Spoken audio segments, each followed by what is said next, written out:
What is up, everyone? Welcome back to another video today, and in this video we are at Sioux Falls Regional Airport for the 62nd airport update for the month of March 2025. Plenty of movements about in this update, including a sports charter and some schedule changes. A lot of that and more we'll be taking a look at in this month's update. We'll start off here at gate number 1 with this Allegiant Airbus A319 coming in from Nashville. It's flight 327. Arriving in at 8:47 a.m., ahead of a scheduled 9:19 a.m. arrival.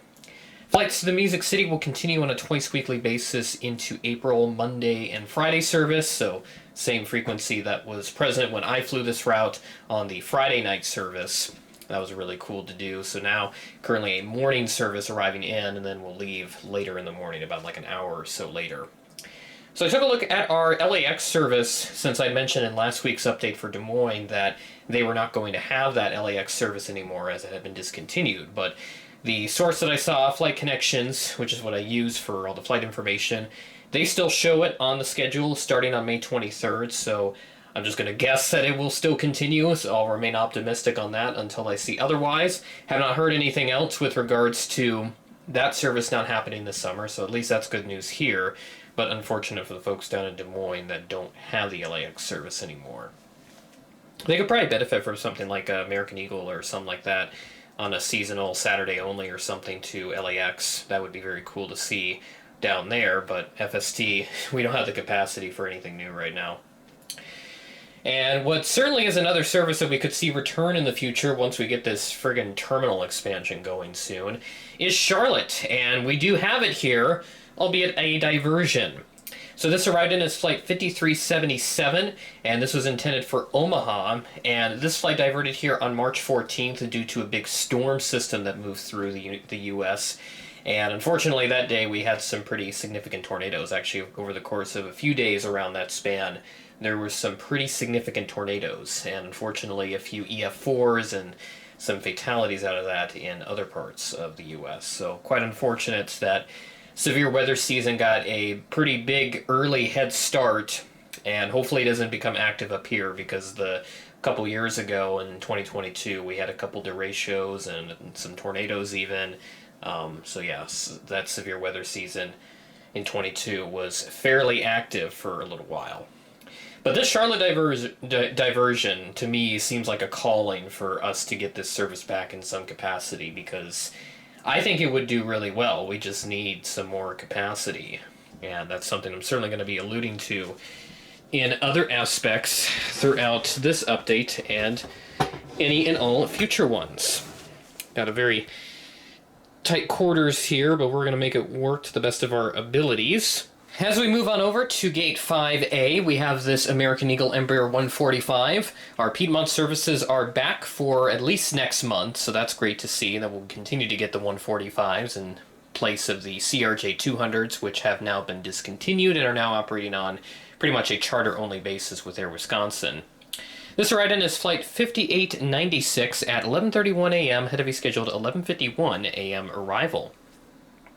And then moving up, we have an A320 today for United Airlines. As always, shaking things up every month. I always try to feature a different mainline aircraft every month because it's literally what they do constantly. It's been alluded to so many times I can't even count anymore.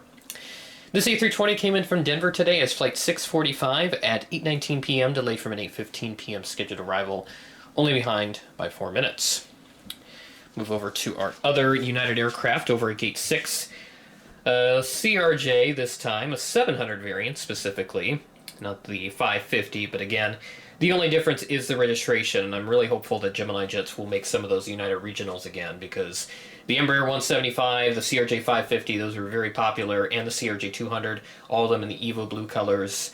Very, very popular releases, and they're very hard to find now, so I'm hoping that they will get on a grind with United regionals, since they were on a bit of a pace with United aircraft a few months ago, but they haven't really done it since. So maybe they've got it in their plans for another re-release of one of these.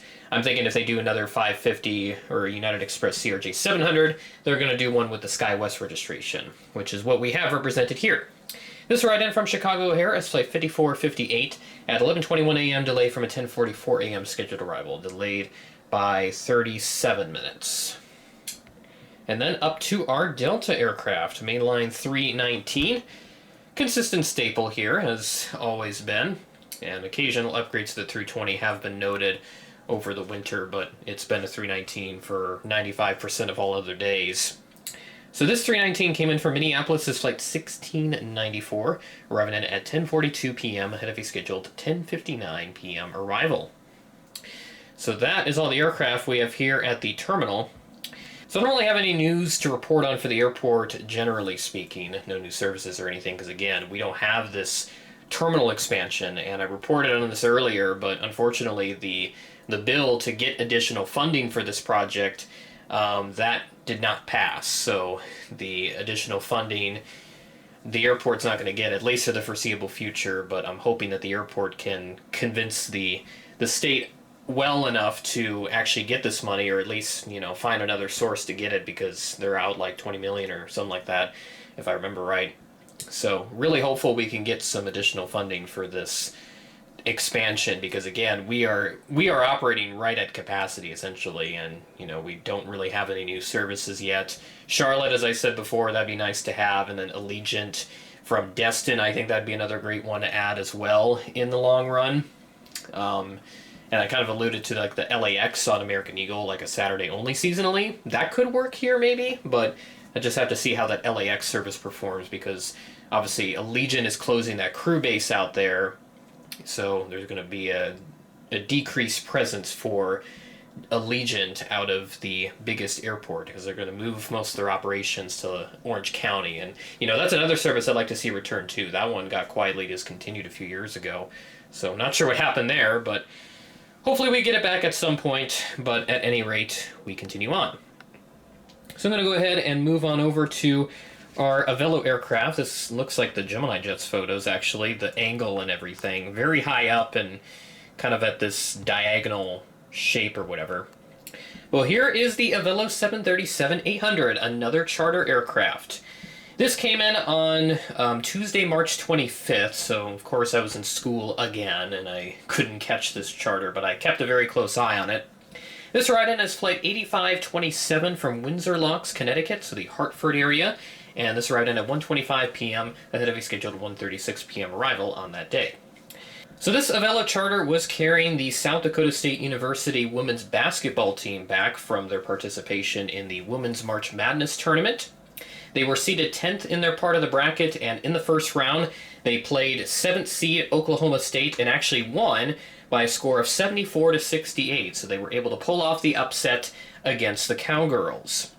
And then in the second round, they faced the second-seeded UConn Huskies, which, if you follow college basketball, you'll know that they are very dominant, especially in the men's. They were two-time defending national champions, but got eliminated. They were seeded 8th, I think, in the men's tournament. I forget who they lost to. I think it was like a number 1 seed or something, because, that 8th seed was very low for them compared to last year when they were number 1 overall.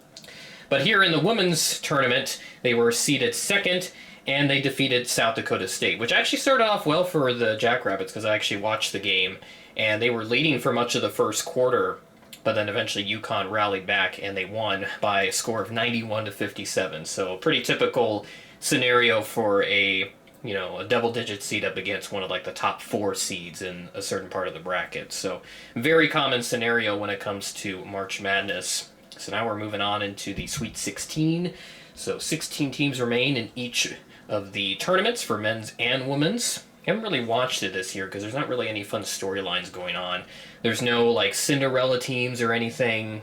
I was hoping for Omaha because they won the Summit League for the men's, because I follow that conference very closely since, of course, South Dakota State and the other school, South Dakota, both of them are in the Summit League conference.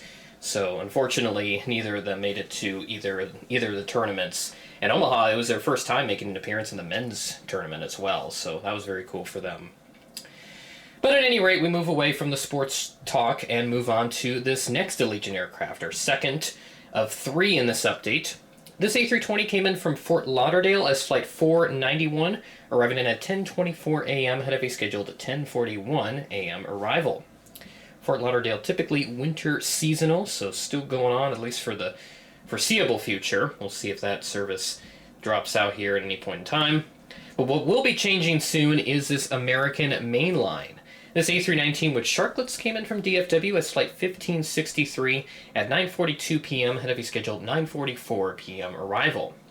Mainline is going to end on April 4th out of DFW, and it will go to a 3 times daily Embraer 175 service. So they've been changing when this mainline was going to start and end. I've heard, I think June they're going to have some mainline capacity in there, but looks like for now we're going to be without our mainline service from DFW, which is a bit unfortunate because they've sent in a 320 a couple times, so there's definitely demand, but I'm guessing they just don't really have the aircraft to send on this DFW to Sioux Falls route, so they're just going to go to the Envoy 175s for the foreseeable future. But hoping that the mainline will return later into the summer as I get ready for all kinds of fun and exciting things like the big airliners convention in Atlanta this summer. So now our final aircraft for this update, and I just put a baggage cart and a conveyor belt over here because screw it, I wanted to further emphasize why we need this terminal expansion done ASAP because these aircraft keep parking on the hard stands. This A319 came in from St. Petersburg as flight 1050 at 6:08 p.m. ahead of a scheduled 6:22 p.m. arrival. Evening time, just like how it was when I flew this route, so I'd have both of these services again. Nashville and St. Petersburg that I flew in Allegiant from the Florida excursion last fall, which was an awesome trip. And that, my friends, will do it for this update. Sioux Falls Regional Airport number 62 in the series. Really hoping our terminal expansion comes to be at some point. Still trying to follow the latest developments with that, but don't have anything new for you guys this month, so can't say anything on it. But hoping that we can make some more progress on that, especially with the funding, since we don't have it. But you would think that they would get the funding because this city is growing, the airport is growing, so we need some type of progress to be made on getting this funding secured so that this airport can grow and we can add, 5, 6, 7 gates, whatever the new capacity will be when this is all built. So hopefully that additional funding will come around at some point, but we'll just have to keep an eye on it for now until that does come through. But hopefully it is sooner than later because I'd love to get this diorama updated. I've used this for 2.5 years now, almost 3 years. Which is crazy. It feels like yesterday I made this diorama. With that being said, that is the end of the video. Thanks for watching, and I will catch you in the next video.